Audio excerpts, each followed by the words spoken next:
गरीब ससुराल वालों ने खाया पहली बार बुफे का खाना।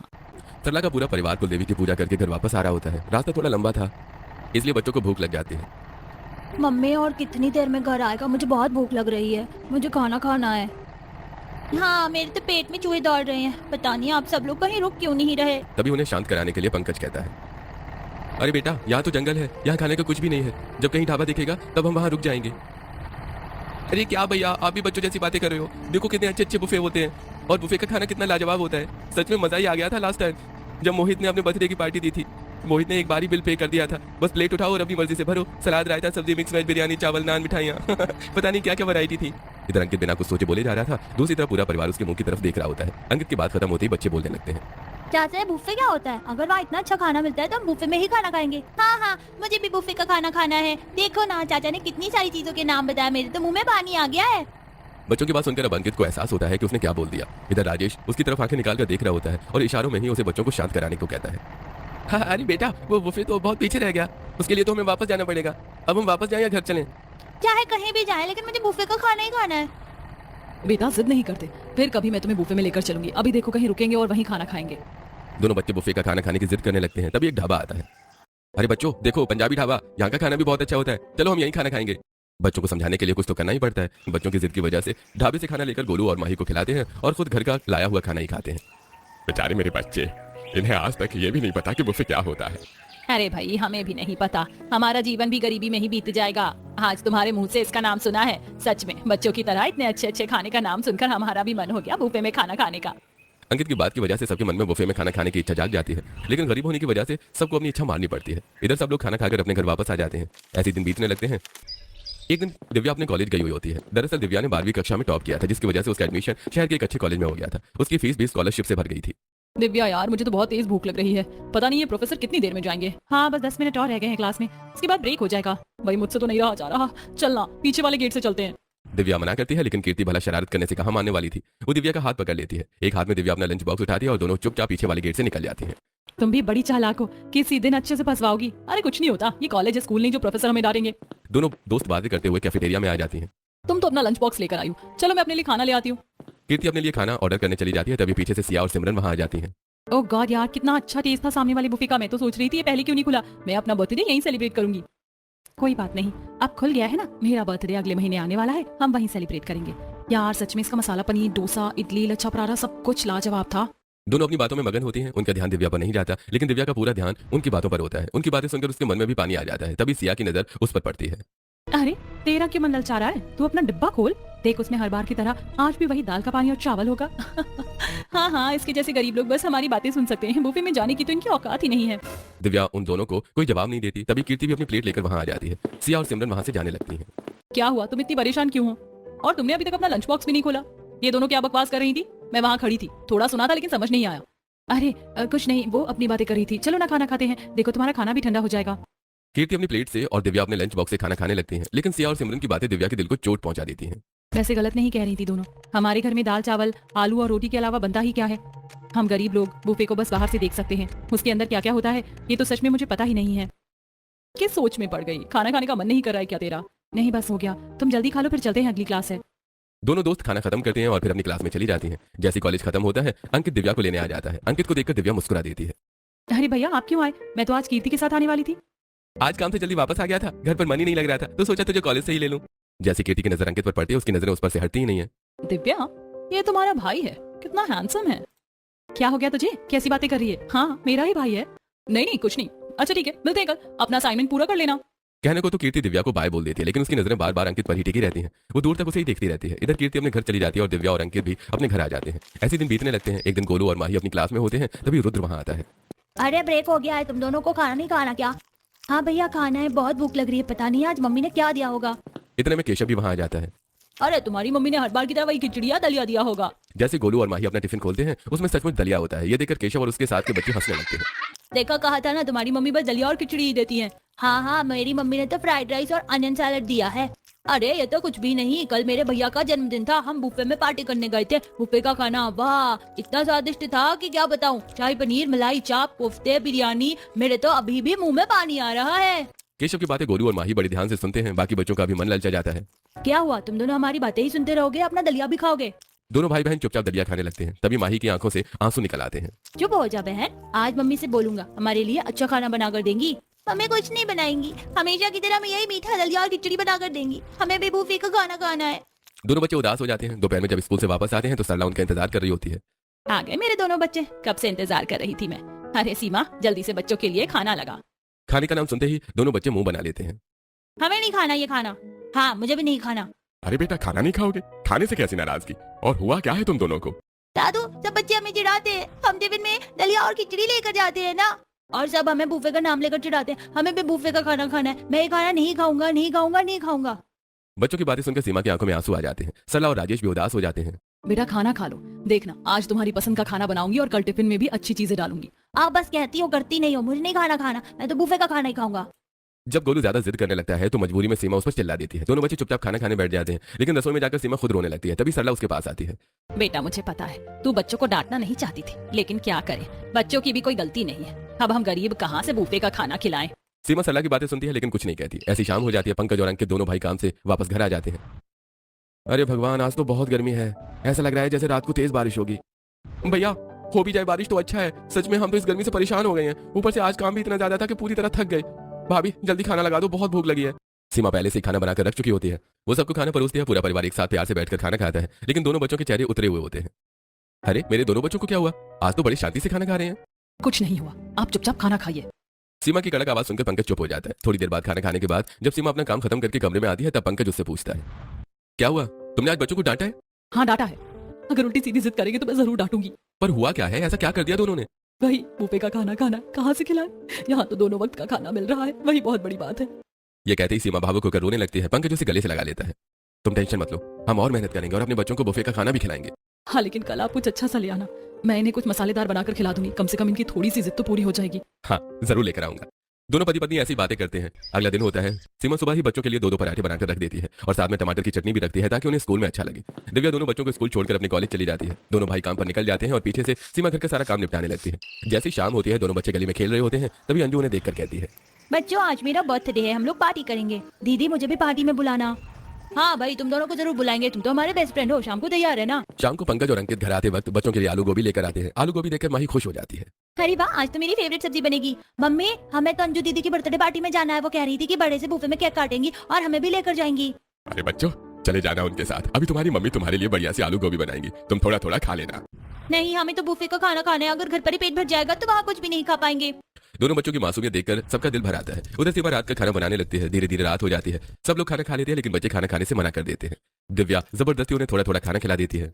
दोनों बच्चे अंजू और रोहित का इंतजार करते रहते हैं, लेकिन वो उन्हें बुलाए बिना ही बुफे में पार्टी करने चले जाते हैं। इंतजार करते करते दोनों बच्चे सो जाते हैं। अगली सुबह दोनों बच्चे स्कूल के लिए तैयार हो रहे होते हैं, तभी अंजू और रोहित घर के बाहर खड़ी बातें कर रहे होते हैं। रोहित, कितना टेस्टी खाना था ना बुफे का, और रात को रसमलाई खाकर तो सच में मजा ही आ गया। रहना तो दीदी, हमें मत चिढ़ाओ, आप बहुत गंदे हो। हमें लेकर ही नहीं गए पार्टी में। हाँ हाँ, आप दोनों बहुत गंदे हो। हम भी आपको अपनी बर्थडे पार्टी में नहीं बुलाएंगे। गोलू और माही की बात सुनकर अंजू और रोहित हंसने लगते हैं। अरे तुम गरीबों की औकात ही क्या है पार्टी करने की? कभी देखा भी है बुफे का खाना खाना है? बड़े आए बुफे में जाने वाले। दोनों भाई बहन बच्चों को चढ़ाकर वहां से चले जाते हैं। ये देखकर पूरा परिवार बहुत उदास हो जाता है। पिंकी, तुम्हारे बच्चों की अच्छी आदत नहीं है। हमारे बच्चे ना समझ हैं और ये उन्हें बार बार चिढ़ाते रहते हैं। कोई बात नहीं बहन जी, मैं इन्हें समझा दूंगी। बच्चे हैं, नादान हैं। वैसे तुम अपने बच्चों को बुफे में खाना खिलाने क्यों नहीं ले जाती? जब उनका इतना मन करता है तो। हाँ जरूर जाएंगे, जब हमारे हाथ में 4 पैसे आ जाएंगे तब हम भी अपने बच्चों को बुफे का खाना जरूर खिलाएंगे। ये कहकर सरला वहां से चली जाती है। ऐसे दिन बीतने लगते हैं। अब पंकज रोज थोड़ा थोड़ा पैसा बचाकर सीमा को देने लगता है। सीमा, ये लो, आज मैंने 200 रुपए ज्यादा कमाए हैं। इन्हें गोलू के जन्मदिन वाले पैसों में रख दो। उसके जन्मदिन में अभी कुछ दिन बाकी हैं, तब तक हम बुफे में खाना खाने लायक पैसे जोड़ लेंगे। ये सुनकर सीमा बहुत खुश हो जाती है। ऐसे दिन बीतते रहते हैं। आखिरकार गोलू के जन्मदिन का दिन आ जाता है। गोलू गली में खड़ा होता है, तभी अंजू और रोहित अपने घर से बाहर आते हैं। आज मेरा बर्थडे है और हम बुफे में पार्टी करने जाएंगे, लेकिन मैं आप दोनों को नहीं लेकर जाऊंगा। अरे यार, हमें भी लेकर चलना प्लीज, हमने तो कभी बुफे देखा ही नहीं। रोहित की एक्टिंग देखकर अंजू हंसने लगती है। तभी पंकज वहां आ जाता है। चाचा, हमारे गांव से थोड़ी दूर जो नया बुफे खुला है ना, आप गोलू को वहीं बर्थडे पार्टी सेलिब्रेट कराने ले जाना, एकदम मस्त है। हाँ चाचा, और वहाँ का रेट भी बहुत कम है, आपका ज्यादा बिल भी नहीं आएगा। अरे वाह बच्चों, ये तो तुमने बहुत अच्छी बात बताई। वैसे भी हम वहीं जाने का सोच रहे थे। ये कहकर पंकज वहां से चला जाता है। तभी पिंकी और पूनम भी उनकी बातें सुन लेती हैं। अरे इतना क्या पैसा आ गया इनके पास जो बुफे में खाना खाएंगे? घर की छत तक तो सुधरवाई नहीं जाती और चले महंगे महंगे रेस्टोरेंट में खाना खाने। शौक तो पूरे नवाब वाले हैं इनके। एक तो पूरा परिवार गरीबी में जिंदगी काट रहा है, ऊपर से अपने बच्चों की जिद पूरी करने के लिए उन्होंने अगर कुछ सोचा भी तो उसमें भी पड़ोसियों को जलन होने लगी। गोलू, माही, दिव्या, सब लोग जल्दी तैयार हो जाओ, आज हम बुफे में खाना खाने जाएंगे। क्या सच पापा? हम सच में बुफे में जाएंगे? हाँ बाबू, अब फटाफट तैयार होकर आओ, आज तो तुम बर्थडे बॉय हो ना। ये सुनकर दोनों बच्चे खुशी से झूम उठते हैं। इधर सीमा भी एक एक दिन करके जोड़े हुए सारे पैसे लाकर पंकज को दे देती है। पूरा परिवार खुशी खुशी बुफे में खाना खाने के लिए निकल पड़ता है। अंदर जाते ही बच्चे हैरान रह जाते हैं। मम्मी ये तो कितना बड़ा है और खाने की कितनी अच्छी अच्छी खुशबू आ रही है। मैं तो सारी चीजें खाऊंगा। चलो भाई, बच्चों के बहाने हमें भी इस महंगे रेस्टोरेंट में खाना खाने का मौका मिल गया। हाँ सही कह रही हो, तुम भी बच्चों से कम थोड़े हो। पूरा परिवार खुश होता है। इधर पंकज और अंकित रिसेप्शनिस्ट के पास जाते हैं। अंकित, जिस हिसाब से रोहित बता रहा था, वैसे तो 200 रुपए प्रति प्लेट के हिसाब से हमारे 8 लोग हैं। 1600 रुपए में काम हो जाएगा। हाँ भैया, आप 1600 रुपए निकाल कर दे दो। जैसे पंकज 1600 रुपए रिसेप्शनिस्ट को देता है, भैया हम 8 लोग हैं, ये रहे हमारे 1600 रुपए। अरे पागल पागल हो गए हो क्या? 1600 रुपए में तो एक थाली भी नहीं आएगी। एक थाली 3000 रुपए की है। पर भैया यहाँ तो ऑफर चल रहा है ना। अरे क्यों हमारा समय खराब कर रहे हो? पता नहीं कहाँ से आ जाते हैं गरीब लोग। चलो यहाँ से निकलो, 200 रुपए में तो कोई सस्ता ढाबा भी खाना नहीं देगा। रिसेप्शनिस्ट सबको वहां से भगा देता है। बाहर निकलने के बाद राजेश की आंखों में आंसू होते हैं और अंकित को बहुत गुस्सा आता है। बहुत ही बेकार परवरिश की है पिंकी आंटी ने अपने बच्चों की। बताओ कैसे बेवकूफ बना दिया हम सबको। लगता है हमारी किस्मत में बुफे का खाना है ही नहीं। गोलू की बात सुनकर पूरा परिवार भावुक हो जाता है। सीमा उसे समझाने लगती है। जैसे ही सब लोग घर पहुंचते हैं, अंजू और रोहित हंसने लगते हैं। क्यों गोलू, कैसा लगा बुफे वाला खाना? शर्म आनी चाहिए तुम लोगों को, हम गरीबों का मजाक उड़ाते हो। छोड़ो बेटा, इन लोगों के मुंह मत लगो। अगर इन्हें शर्म होती तो ऐसा करते ही क्यों। सब लोग अपने अपने घर चले जाते हैं। सबको अपनी बेइज्जती महसूस हो रही होती है। तभी सीमा मन ही मन एक फैसला करती है। चाहे कुछ भी हो जाए, मैं अपने बच्चों को बुफे का खाना खिला कर रहूंगी। अपने पूरे परिवार को बुफे का खाना जरूर खिलाऊंगी। अगला दिन होता है। सीमा जल्दी जल्दी घर का सारा काम खत्म करती है और अपनी सिलाई मशीन लेकर बैठ जाती है। तभी पड़ोसन निकिता वहां आती है। अरे बहन, बड़े दिनों से मेरे 2 सूट पड़े हैं, जरा उन्हें सिल दो। शहर का कोई भी दर्जी इस समय खाली नहीं है। ये सुनकर सीमा खुश हो जाती है। उसे घर में बैठे ही पहला ऑर्डर मिल जाता है। ऐसे दिन बीतने लगते हैं। सीमा एक एक करके पैसे जोड़ने लगती है। इस बार अपने पूरे परिवार को बुफे का खाना खिलाकर ही रहूंगी। उधर दिव्या रोज कॉलेज जाती है और अंकित और कीर्ति की भी अच्छी जान पहचान होने लगती है। एक दिन कीर्ति घुटनों के बल बैठकर अंकित को प्रपोज कर देती है। अरे पागल, ये क्या कर रही हो? सब लोग देख रहे हैं। देखने दो, जब प्यार किया तो डरना क्या। हाँ, लेकिन तुम मेरे परिवार में नहीं रह पाओगी। वहाँ ज्यादा सुविधाएं नहीं है। मुझे सुविधाएं नहीं, तुम चाहिए। और मैंने अपने मम्मी पापा से भी बात कर ली है, वो आज ही तुमसे मिलना चाहते हैं। अंकित बहुत समझाता है, लेकिन कीर्ति उसकी एक नहीं सुनती और उसे अपने मम्मी पापा के पास ले जाती है। सुनीता और महिपाल अंकित से बातें करते हैं। पहली ही नजर में उन्हें अंकित पसंद आ जाता है। कीर्ति, हमें तो लड़का पसंद है। जल्दी से इसके घर वालों से बात कराओ, हम शादी पक्की करना चाहते हैं। हाँ जी, दोनों की जोड़ी बहुत अच्छी लग रही है। बस अब जल्दी से शादी हो जाए। ये सुनकर अंकित और कीर्ति भी बहुत खुश हो जाते हैं। इधर घर आते ही अंकित अपनी शादी की बात सबको बताता है। क्या सच में कीर्ति ने आपको प्रपोज किया और अपने मम्मी पापा से भी मिलवा दिया? ये कीर्ति तो बड़ी छुपी रुस्तम निकली। दिव्या की बात सुनकर अंकित शर्मा जाता है। इधर राजेश और महिपाल आपस में बैठकर बात करते हैं और अगले ही हफ्ते दोनों की शादी की तारीख तय हो जाती है। ऐसे 1-2 दिन बीत जाते हैं। एक रात बहुत तेज बारिश होती है। मम्मी, हमारे ऊपर पानी गिर रहा है। हाँ मम्मी, देखो मेरे कपड़े भी पूरे भीग गए हैं। अरे ये क्या, आज तो हमारी छत ज्यादा ही टपक रही है। बताओ, ऐसे कच्चे घर में हम अपनी दूसरी बहू को कैसे लेकर आएंगे? तेज बारिश की वजह से पूरी छत टपकने लगती है। पूरा परिवार बैठकर किसी तरह रात बिताता है। अगली सुबह समझ नहीं आ रहा, छत ठीक करवाएं या शादी करें। परिवार की परेशानी सीमा से देखी नहीं जाती। वो अपने कमरे में जाती है और सिलाई के जोड़े हुए सारे पैसे लाकर पंकज के हाथ में रख देती है। जब हमारे पास रहने के लिए अच्छी छत ही नहीं होगी तो महंगे रेस्टोरेंट में खाना खाकर क्या करेंगे? ये पैसे मैंने अपने परिवार को बुफे का खाना खिलाने के लिए जोड़े थे, लेकिन अभी हमें छत ठीक करवाने की ज्यादा जरूरत है। बेटा, जरूर हमने कोई बहुत बड़ा पुण्य किया होगा जो हमें सीमा जैसी बहू मिली है। ये सुनकर सब लोग बहुत खुश हो जाते हैं। अगले दिन अंकित मिस्त्री को बुलाकर घर की छत ठीक करवा देता है। फिर अगले हफ्ते अंकित और कीर्ति की शादी भी हो जाती है। आज कीर्ति का गृह प्रवेश होता है। बेटा, तेरा गरीब ससुराल तुझे ज्यादा सुविधाएं तो नहीं दे पाएगा, लेकिन यहाँ तुझे भरपूर प्यार मिलेगा। मम्मी जी, जहाँ प्यार होता है वहीं परिवार होता है। मुझे सुविधाओं की नहीं, आप सबके प्यार की जरूरत है। कीर्ति की बात सुनकर सब लोग बहुत खुश हो जाते हैं। इसी तरह कीर्ति का गृह प्रवेश हो जाता है। दिव्या उन्हें उनके कमरे तक छोड़कर आती है और फिर सभी लोग सो जाते हैं। अगली सुबह चाची चाची, आज तो आप खाना बनाओगी ना? बताओ हमारे लिए क्या बनाने वाली हो? गोलू, माही, आप दोनों के लिए एक सरप्राइज है। आप चुपचाप जाकर बैठो, मैं अभी खाना लेकर आती हूँ। कीर्ति की पहली रसोई की वजह से परिवार वालों ने घर में आलू, गोभी, भिंडी, टमाटर, बेसन, घी और बाकी जरूरी सामान पहले ही लाकर रख दिया था। अपनी पहली रसोई में कीर्ति मसालेदार दम आलू, भरवा भिंडी और बेसन का हलवा बनाती है। वाह चाची, ये तो बहुत यम्मी बनी है। इसमें तो कितनी अच्छी खुशबू आ रही है। सच में भाभी, आपने तो बिल्कुल रेस्टोरेंट जैसा खाना बना दिया है। चलो भाई, महंगे रेस्टोरेंट जैसी फीलिंग तो घर के खाने में ही आ गई। अंकित की बात सुनकर सब लोग हंसने लगते हैं। तभी गोलू बोल पड़ता है। नहीं चाचू, मुझे तो बुफे का खाना खाना है। लो भाई, फिर से अंकित ने इन्हें बुफे की याद दिला दी। बेटा, चाची ने इतना अच्छा खाना बनाया है, मैं तो इतना अच्छा खाना भी नहीं बना पाती। लेकिन गोलू और माही फिर से बुफे जाने की जिद करने लगते हैं। इस बार सीमा उन्हें डांट देती है। तुम दोनों की जुबान बहुत चलने लगी है, हर वक्त जिद करते रहते हो। एक लगाऊंगी कान के नीचे। दोनों बच्चे रोते हुए घर से बाहर जाकर बैठ जाते हैं। तभी कीर्ति प्यार से उन्हें मनाने जाती है। अरे बच्चों, आप खाना खा लो, हम बुफे में खाना खाने जरूर चलेंगे। फिलहाल कीर्ति बच्चों को मनाकर खाना खिला देती है। बाद में वो सीमा के पास आती है। जेठानी जी, आप बच्चों को इतना क्यों डांट रही थी? आखिर ये बुफे का क्या मामला है? कीर्ति की बात सुनकर सीमा भावुक हो जाती है। क्या बताओ बहन, इस गरीबी में हमारा पूरा जीवन निकल गया और अब हमारे बच्चे भी वही सब झेल रहे हैं। इन्होंने बुफे का नाम तो सुना है, लेकिन वहाँ का खाना कभी नहीं खाया। जब सामने सब लोग पार्टी करने जाते हैं तो ये भी बुफे में जाने की जिद करने लगते हैं। आज अंकित ने फिर उसका जिक्र कर दिया, इसलिए इन्हें फिर याद आ गया। आप चिंता मत कीजिए, मैं बच्चों को बुफे का खाना जरूर खिलाऊंगी। उस रात कीर्ति अपने फोन से एक होटल के मास्टर शेफ की नौकरी के लिए आवेदन कर देती है, क्योंकि उसने होटल मैनेजमेंट का कोर्स किया हुआ था। 1-2 दिन में उसकी ज्वाइनिंग लेटर भी आ जाता है। जब घर वालों को ये बात पता चलती है तो अरे वाह, ये तो बहुत अच्छी बात है। हमारी बहू इस छोटे से घर में रहकर भी अपने सपने पूरे करना चाहती है। हाँ बेटा, हमें कोई एतराज नहीं है। खूब आगे बढ़ो, खूब तरक्की करो। कीर्ति अपने सास ससुर का आशीर्वाद लेकर नौकरी पर जाने लगती है। शाम को लौटते समय वो गोलू और माही के लिए पनीर मसाला, मलाई चाप और नान लेकर आती है। गोलू माही जल्दी आओ, देखो मैं आप लोगों के लिए क्या लेकर आई हूँ। अरे वाह चाची, तो मसाला पनीर है और ये क्या है? ये नान है और ये मलाई चाप, ये महंगे रेस्टोरेंट का खाना है, चलो अब खाओ। खाना तो है लेकिन घर पर नहीं, हमें तो बूफे में ही जाकर खाना खाना है। हाँ चाची, हमें तो बूफे में ही खाना खाना है। इन बच्चों का हम क्या करें, कितनी जिद करते हैं। कोई बात नहीं बच्चों, आज ये खाना खा लो, हम भी कुछ दिनों में बुफे में खाना खाने जरूर चलेंगे। बच्चों को समझाकर कीर्ति मनी मन सोचने लगती है। अभी मेरे पास इतने पैसे नहीं है कि हम बुफे में खाना खा सके, लेकिन इस महीने की सैलरी आते ही मैं बच्चों को बुफे में जरूर लेकर जाऊंगी। धीरे धीरे दिन बीतने लगते हैं। कीर्ति रोज बच्चों के लिए थोड़ा थोड़ा होटल का खाना लेकर आती है। बच्चे खुश तो होते हैं, लेकिन उसके बुफे में जाने की जिद अभी भी पूरी नहीं हुई होती। आखिरकार एक महीना बीत जाता है और आज कीर्ति की पहली सैलरी भी आ जाती है। जैसे वो खुशी खुशी घर पहुंचती है तभी अंकित थोड़ा उदास दिखाई देता है। क्या हुआ, तुमने बच्चों की तरह मुंह क्यों बना रखा है? कुछ नहीं यार, आज भैया भाभी की वेडिंग एनिवर्सरी है, लेकिन देखो ना हम उनके लिए गिफ्ट तक नहीं ले सकते। ये सुनकर कीर्ति के चेहरे पर मुस्कान आ जाती है। अरे वाह, इससे अच्छा मौका तो हो ही नहीं सकता। मतलब सोने पर सुहागा, सैलरी और एनिवर्सरी दोनों एक ही दिन। अंकित हैरानी से उसकी तरफ देखने लगता है। क्या सोच रही हो तुम? कुछ नहीं, चलो फटाफट तैयार हो जाओ, आज सब लोगों के लिए एक सरप्राइज है। कीर्ति पूरे परिवार से तैयार होने के लिए कहती है। कुछ ही देर में सब लोग तैयार हो जाते हैं। चाची ये तो बताओ, हम सब कहाँ जा रहे हैं? सब लोग तैयार हो जाते हैं। हाँ भाई कीर्ति, तुमने मुझे दुल्हन की तरह लाल साड़ी तो पहना दी, लेकिन ये तो बताओ कि हम जा कहाँ रहे हैं? जेठानी जी, आप भी बच्चों की तरह सवाल जवाब कर रही हो। बस 5 मिनट और, अभी सब पता चल जाएगा। 5 मिनट बाद गाड़ी एक बुफे रेस्टोरेंट के सामने जाकर रुकती है। बुफे को देखते ही दोनों बच्चे खुशी से उछल पड़ते हैं। अरे हम बुफे में आ गए चाची, इसका मतलब आप हमें बुफे का खाना खिलाने लाई हो? कीर्ति, ये तो बहुत महंगा रेस्टोरेंट है, यहाँ तो बहुत बड़ा बिल बनेगा। बिल की टेंशन आप मत लो, बस सब लोग अंदर चलो। पूरा परिवार खुशी खुशी अंदर जाता है। स्वादिष्ट खाने की महक सबका मन मोह लेती है। कीर्ति रिसेप्शनिस्ट के पास जाकर बिल का भुगतान कर देती है। मम्मी पापा, ये क्या, आपने अभी तक एक प्लेट भी नहीं ली? खाइए, मैं आपके लिए प्लेट लगाती हूँ। कीर्ति एक प्लेट उठाती है। उसमें पहले रसमलाई, फिर मसाला पनीर, नान, मिक्स वेज, सलाद, रायता और दूसरी चीजें रखकर सरला और राजेश को देती है। पहली बार बुफे में बैठकर खाना खाते हुए राजेश और सरला की आंखों में आंसू आ जाते हैं। बाकी परिवार भी भावुक हो जाता है। अरे इसमें भावुक होने की क्या बात है मम्मी पापा, आप आराम से खाना खाइए। कीर्ति, बुफे में खाना खाना हमारे लिए एक सपने जैसा था, आज तुम्हारी वजह से वो सपना पूरा हो गया।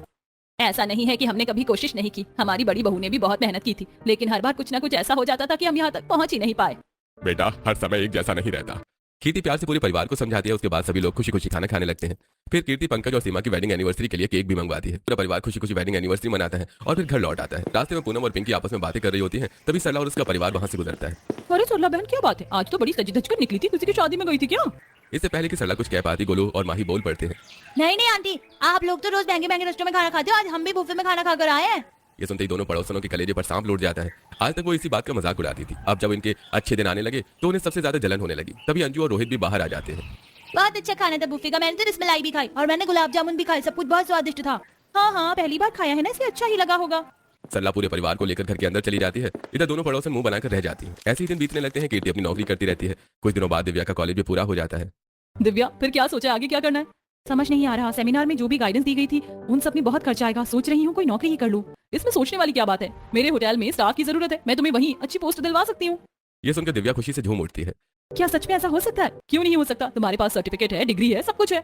दरअसल दिव्या ने कीर्ति के साथ पढ़ाई तो की थी, लेकिन कीर्ति ने पहले ही होटल मैनेजमेंट का कोर्स कर लिया था, जबकि दिव्या के पास सिर्फ ग्रेजुएशन की डिग्री थी। दिव्या कीर्ति की बात सुनकर खुश हो जाती है। अगर ऐसा पॉसिबल है तो मेरी ज्वाइनिंग करवा दीजिए, घर में थोड़ा पैसा आएगा तो हमारे हालात और अच्छे हो जाएंगे। तभी गोलू और माही वहां आ जाते हैं। बुआ, जब आपकी जॉब लग जाएगी तो आप हमें बुफे में पार्टी देना। हाँ हाँ, बहुत मजे करेंगे और रोहित भैया को भी चुराएंगे। नहीं बेटा, ऐसा नहीं बोलते, बुरे लोगों के साथ भी बुरा नहीं करना चाहिए। हाँ, लेकिन जॉब लगने के बाद पहली सैलरी आते ही मैं तुम सबको पार्टी जरूर दूंगी। ये सुनकर गोलू और माही खुशी से झूम उठते हैं। अगले दिन दिव्या कीर्ति के साथ एक कंपनी में इंटरव्यू देने जाती है, जहां उसका सिलेक्शन भी हो जाता है। घर आकर जैसे वो अपना जॉइनिंग लेटर सरला और राजेश को दिखाती है, दोनों की खुशी का ठिकाना नहीं रहता। बेटा ये सब तेरी मेहनत का नतीजा है। इतने में पंकज और अंकित भी वहां आ जाते हैं। और नहीं तो क्या, सरकारी स्कूल में पढ़कर भी हमारी बहन ने इतनी बड़ी स्कॉलरशिप टेस्ट पास की थी और उसी की वजह से इतने अच्छे कॉलेज में पढ़ पाई। अब इतनी जल्दी नौकरी भी लग गई, बहुत बहुत बधाई हो बहन।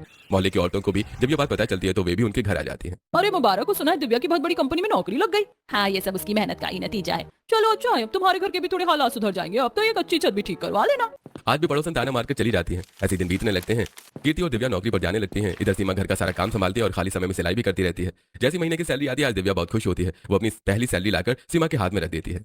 अरे मैं क्या करूं इसका, ये तो तुम्हें मम्मी पापा को देनी चाहिए। नहीं भाभी, इसकी सही हकदार तो आप हो। आपने सच में हमारे घर के लिए बहुत कुछ किया है। जब कीर्ति भाभी नहीं आई थी तब भी आप बिना किसी नौकरी के सिर्फ अपनी मेहनत के दम पर हमें बुफे में खाना खिलाने का सपना देखती थी। ये सुनकर सीमा की आंखें भर आती हैं। तभी कीर्ति भी वहां आ जाती है।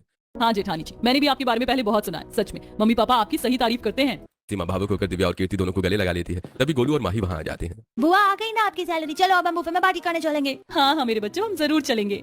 सब लोग तैयार हो जाते हैं और एक बार फिर बुफे में खाना खाने जाते हैं। आज पूरे परिवार के चेहरे पर अलग ही खुशी होती है। सलाह और राजेश की मुस्कान देखकर लगता है कि उनके सालों की मेहनत और संघर्ष रंग ले आए हैं। खाना खाने के बाद पूरा परिवार खुशी खुशी अपने घर लौट आता है। समय के साथ सभी की मेहनत रंग लाती है। दिन रात मेहनत करके पूरा परिवार अपना एक सुंदर पक्का घर भी बना लेता है। अब उनके सिर पर मजबूत छत होती है और जब भी उनका मन करता है ये कभी गरीब रहा परिवार अपने पूरे परिवार के साथ बुफे में जाकर बेझिझक खाना खा लेता है।